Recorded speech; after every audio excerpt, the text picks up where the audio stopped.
Day 750 of the Ukrainian War Map, also known as the Russo-Ukrainian War. Juzzy here, and today is another update as I take a simplified and down-to-earth approach to some of the most important happenings on the ground in Ukraine. So starting off, we'll take a look at those Russian losses, as currently Russia sits on more than 428,000 military personnel losses. And this comes right at the time when NATO Secretary General Stoltenberg announced that Russia has lost over 350,000 troops since the start of their full-scale invasion. And he also went on to say that Russia is paying a very high price for minor gains. Then, as for the Russian hardware losses, a single tank, 11 APVs, 15 artillery platforms, and roughly speaking, 13 oil refineries. Now, this is my completely makeshift edition, so take it with a complete grain of salt if you like, because unless a refinery was struck by a drone then completely destroyed and thus taken offline forever, then a more suitable figure to use might be a percentage figure for total reduction of output capacity. But hey, it's nice to start off with a little something anyway. So we head across to the map now, as another oil refinery in Russia was struck overnight, and this time at the seldom mentioned region of Kaluga. And so this latest incident included a massive blast that erupted just after the drone's impact. So as far as distances go, it's about a few hundred kilometers from the border with Ukraine, or if it was launched from, say, the capital of Kyiv, then it looks more like the distance of 600 kilometers or about 380 miles or so, which is well within the range of Ukrainian drone capabilities these days. Now, if Russia could pick up their oil refineries and move them far away from the now very vulnerable west of their country, then I'm sure they certainly would, but that's impossible. And even if they were somehow to decide to create new ones far, far away in the east, that would require, well, first of all, massive financial capital, plus lots of time needed to set up, and require Western technology, which their oil refineries heavily rely on.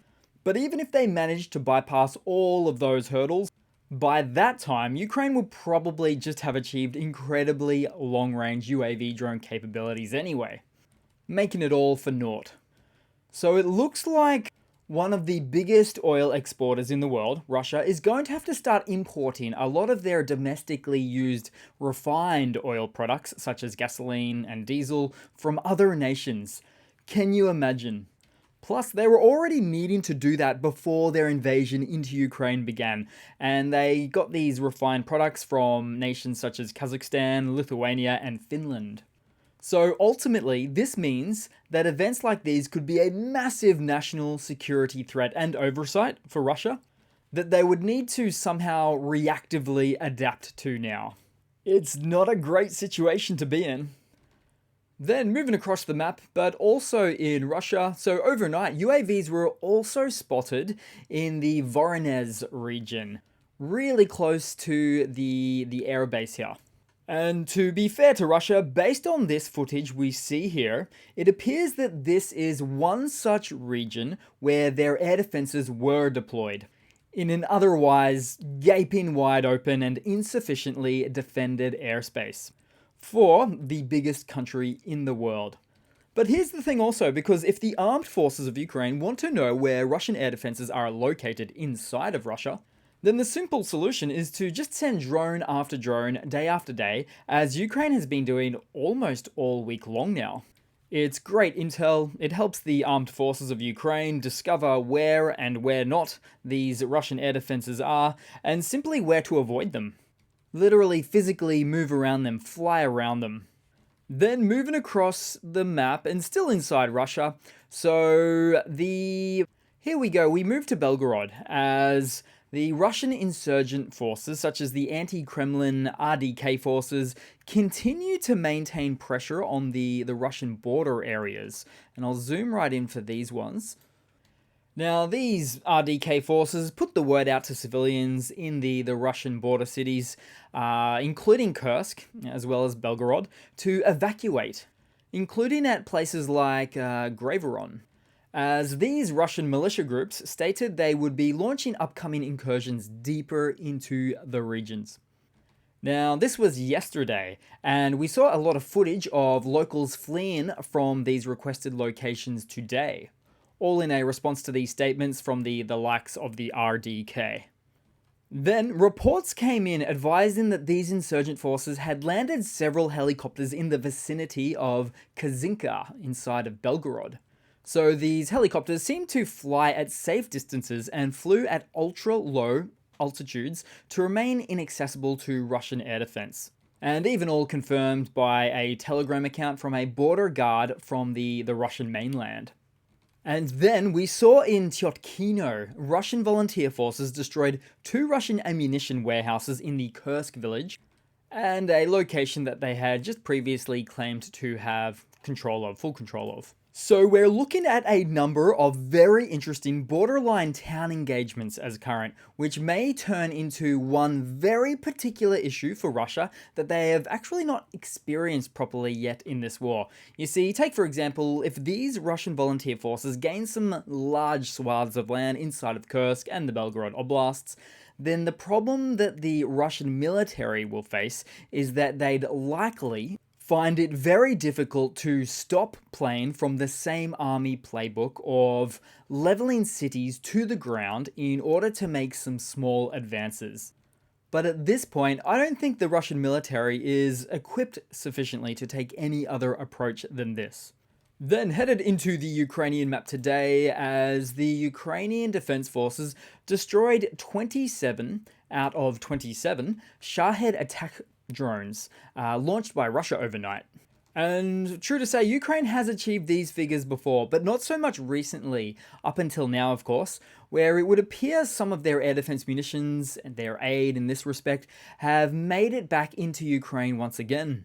Which may even be just an influx of the 35mm caliber rounds used by the dual autocannon Zaporizhzhia, which have turned out to be very effective against these types of Russian drones.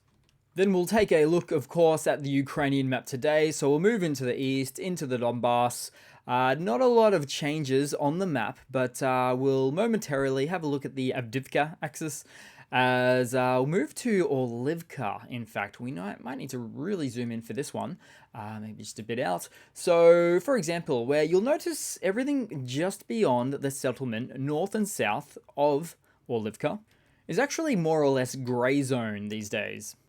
All the way up to the rivers and lakes by no real coincidence, because the AFU will certainly choose to concede a loss like this in all of this grey area zone up to the rivers, water bodies, things of that nature, especially if it's otherwise at the expense of the loss of their own manpower unnecessarily.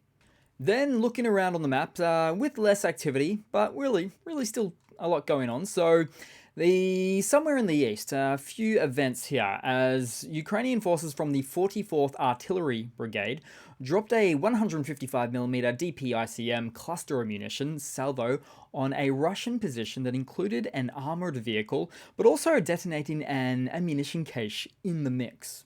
Then also in the east, the Ukrainian FPV mop-up crew operators discovered a BTR-82, a Russian BTR-82, that drove into a crater, abandoned, and as such, the flying FPV drone took the opportunity, rammed into the engine deck of the vehicle, setting it ablaze.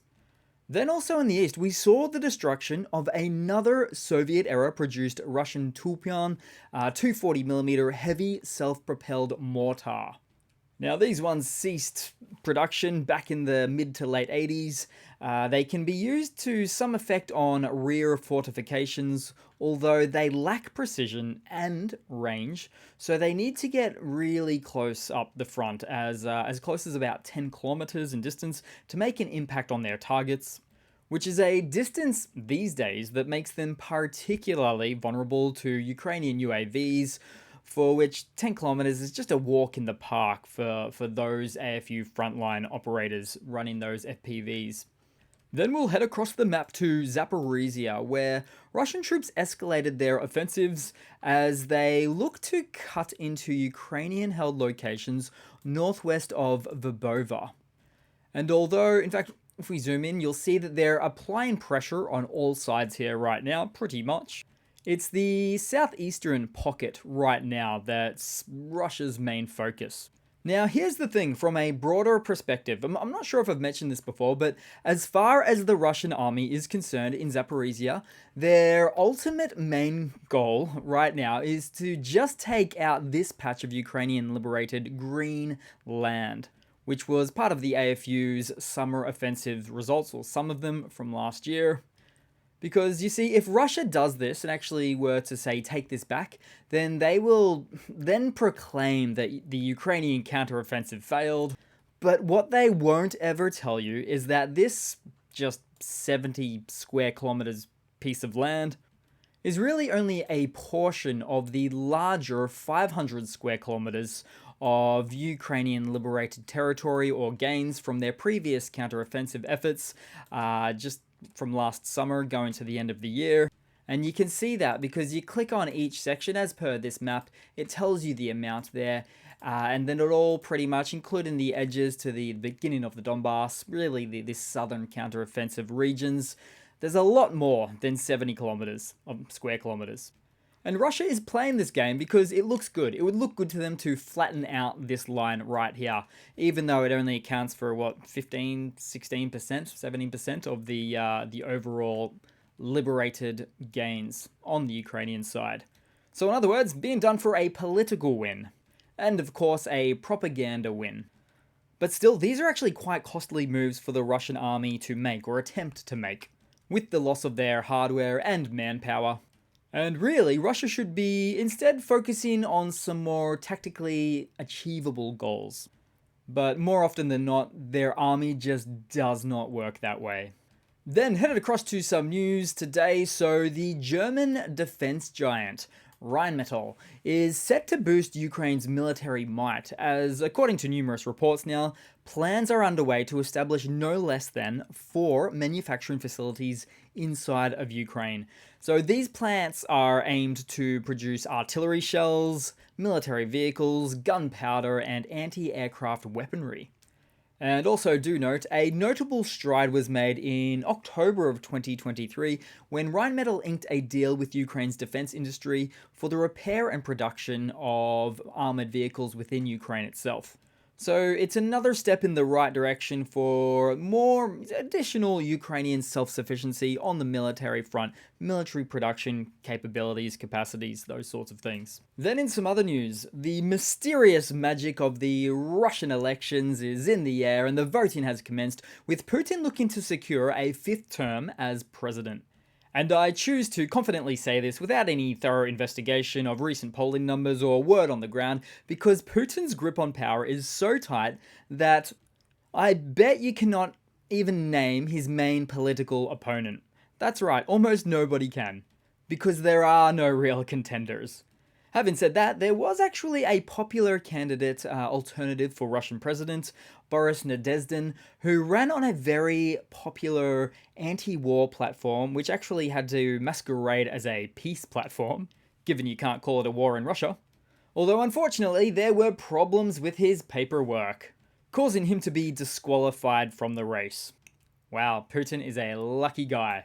Oh, and since we're on this topic, and certainly worthy of a mention, is how nothing spells Russian democracy and free and fair elections like voting in front of armed guards in the Russian-occupied regions of Ukraine.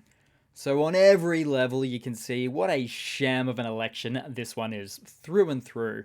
Then headed across to a quick funny to round it all off for today, guys, and a bit of a off-brand funny perhaps, but with all of the activity Russia is currently facing, putting up with the likes of the RDK and other militia groups jumping into Russian borders just north of Ukraine right now. So the Belgorod authorities took to the internet to offer small arms and weapons to help fight off this insurgency. As you might be aware that the armed forces of Russia are all just a little bit held up at the moment. And this is funny to me because the Russian military won't even give weapons to soldiers that they're training until they pretty much make it to the front lines, for fear of mutiny, perhaps. So compound that with the fact that the anti-Kremlin Freedom Legion of Russia group, who have entered Belgorod, have actually warned the citizens and even called on all the citizens of the region to stand up against their own long-time oppressive government. So what a potentially backfiring and opportunistic moment for the citizens of Belgorod, who have, for a long time now, felt left out or forgotten by Moscow. So who knows? Things could potentially escalate in that region really quickly, especially if the RDK make further military strides into the region. And at this point, anything's possible. We've seen a lot by this point now. So thanks again for watching. Please feel free to leave a comment. I'll do my best to respond to it.